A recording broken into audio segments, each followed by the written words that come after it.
Bonjour ou bonsoir à toi qui me regarde, bienvenue sur ma chaîne. Et voilà, aujourd'hui, je vais te présenter ma recette de bobolo camerounais et de mintumba. Alors pour commencer, il faut acheter du manioc, l'éplucher comme tu le vois sur la vidéo, bien le nettoyer et le découper en petits morceaux. Juste suivre la vidéo. Et voilà, j'ai découpé mes maniocs en petits morceaux. Je les nettoie correctement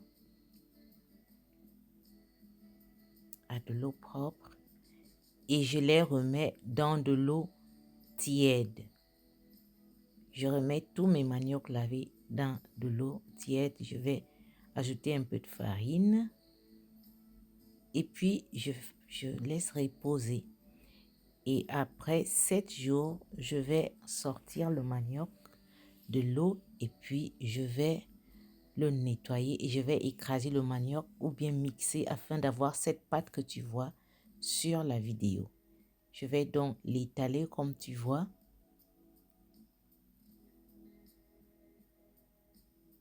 Je vais étaler la pâte, je vais bien la rouler. Après, je vais l'attacher comme on fait au pays. Regardez, j'ai déjà fait au fond de la vidéo plusieurs bâtons de manioc. Voilà, voilà comment ça s'est passé. Maintenant, l'autre partie de la pâte, je vais ajouter de l'huile de palme et du sel pour faire le mintumba, comme chez les Bassa. Bien mélanger. Et voilà. Je mets dans mes moules. Bon, on n'a pas le matériel comme en Afrique. On se débrouille hein, avec du papier alu et tout. Mais ça donne quand même. Ça donne.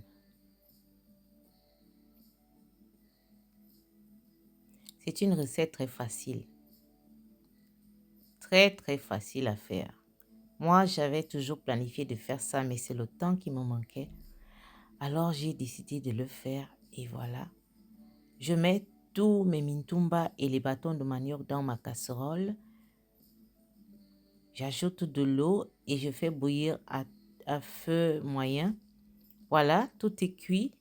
Mes bâtons de manioc sont prêts, mes mintumba sont prêts. Voilà ce que ça donne. Voilà, voilà.